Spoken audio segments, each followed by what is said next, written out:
اور مسلسل نگرانی اور تحفظ کے سبب ہنگول پارک میں آئیبیکس کی تعداد اب ہزاروں تک پہنچ چکی ہے۔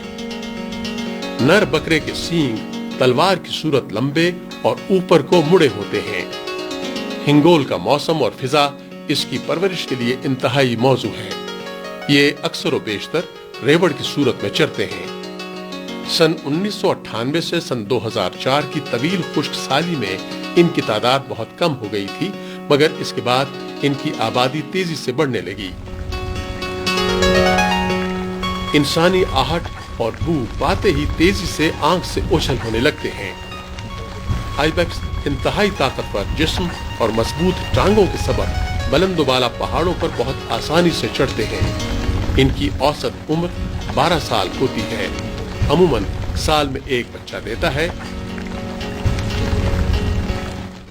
ساحل مکران کے ساتھ ساتھ مڈ والکینوز کا ایک سلسلہ پھیلا ہوا ہے جو ارضیاتی ماہرین کے لیے علمی اور تحقیقی نقطہ نظر سے بہت اہمیت رکھتے ہیں۔ دریائے ہنگول کے کنارے پر ایک تنگ اور خوبصورت وادی ہنگلاج میں صدیوں قدیم ہندو مندر موجود ہے جو نانی مندر کے نام سے مشہور ہے۔ ایک روایت کے مطابق ہنگول کا نام ہنگولا یعنی ستی دیوی کے سندور سے ماخوذ ہے۔ ہنگلاج کا علاقہ ہندوؤں کے لیے بہت اہم مذہبی مقام ہے جو ستی دیوی کی یادگار ہے۔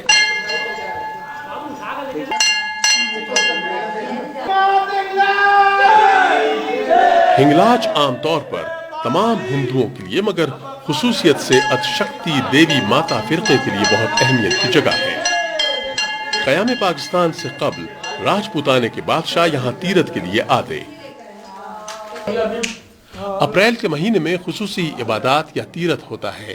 یاتری یہاں 3-4 روز قیام کرتے ہیں۔ صوبائی حکومت اور ہنگول پارک کی انتظامیہ نے ان کی رہائش اور سہولیات کا مناسب بندوبست کر رکھا ہے۔ یہاں امریکہ، یورپ، انڈیا اور ملک بھر سے سالانہ 30-40 ہزار ہندو یاتری مذہبی رسومات کی ادائیگی کے لیے آتے ہیں۔ سن 2006 میں senior B J P leader جناب جسونت سنگھ یہاں تشریف لائے۔ ساحل کے ساتھ بیشتر علاقے میں ریت کے وسیع اور بلند ٹیلے نظر آتے ہیں جو جنوب مغربی ہواؤں کے سبب جگہ بدلتے رہتے ہیں۔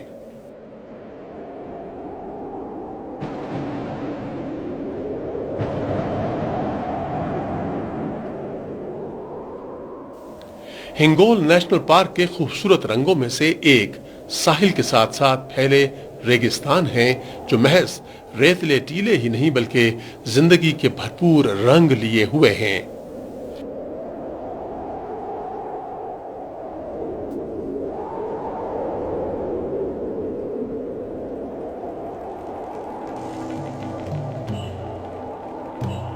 یہ وسیع ریگستانی خطہ ہرن اور اونٹوں کی افزائش کے لیے مناسب ماحول اور فضا فراہم کرتا ہے۔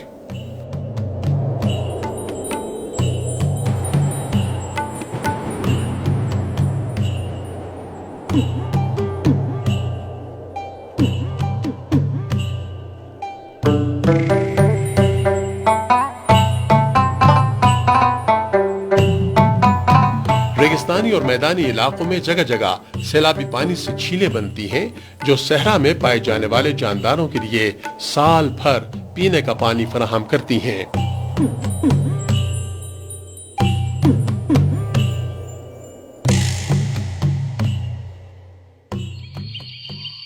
ریگستانی علاقوں میں رینگنے والے جاندار کثرت سے پائے جاتے ہیں۔ تحقیق کے مطابق اس علاقے میں ابھی تک 64 ایمفیبیانز دریافت ہوئے ہیں۔ ان میں 30 اقسام کی چھپکلیاں اور گرگٹ جبکہ 27 اقسام کے سانپ ہیں جن میں 8 اقسام آبی سانپوں کی ہیں۔ ان گوناگوں نایاب اور دلچسپ جنگلی حیات کے سبب یہ پارک دنیا کے اہم ترین پارکوں میں سے ایک ہے جسے بلوچستان کے محکمہ جنگلات اور جنگلی حیات نے انتہائی محنت، جانفشانی اور لگن سے مقامی آبادی کے تعاون سے محفوظ کر رکھا ہے۔ پارک پر معمور عملے کی مسلسل نگرانی اور حفاظت کے نتیجے میں یہاں قدرتی حیات کی نشوونما اور تعداد میں گزشتہ 3 برسوں میں بے تحاشا اضافہ ہوا ہے۔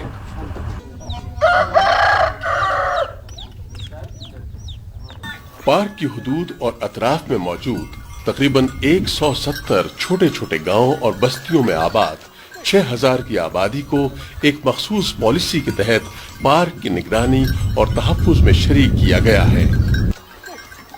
ہنگول نیشنل پارک کے علاقے میں اس وقت 170 چھوٹے گاؤں آباد ہیں،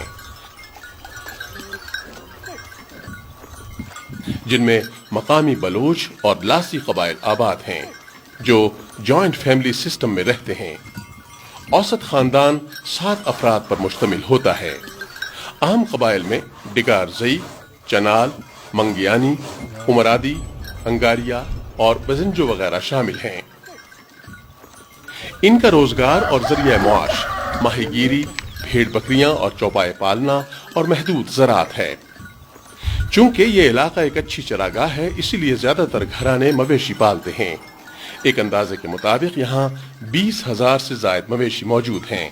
اس مقامی آبادی کی شراکت اور مؤثر کردار کے بغیر محض انتظامی طور پر پارک کی قدرتی حیات کا تحفظ اور ارتقاء آسان کام نہیں۔ اسی لیے پارک انتظامیہ مقامی آبادی سے مل کر پارک کے ارتقاء اور تحفظ کے فرائض سر انجام دیتی ہے۔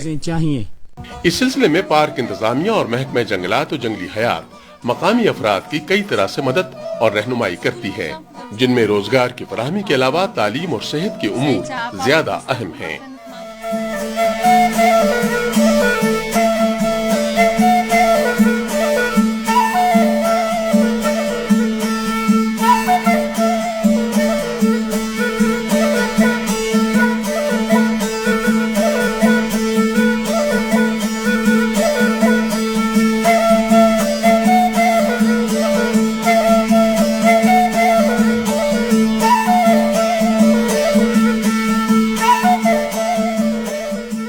علاقائی ترقی سے ماحولیات اور جنگلات پر منفی اور مثبت دونوں اثرات مرتب ہوں گے، لہٰذا اس کے منفی اثرات سے بچنے کے لیے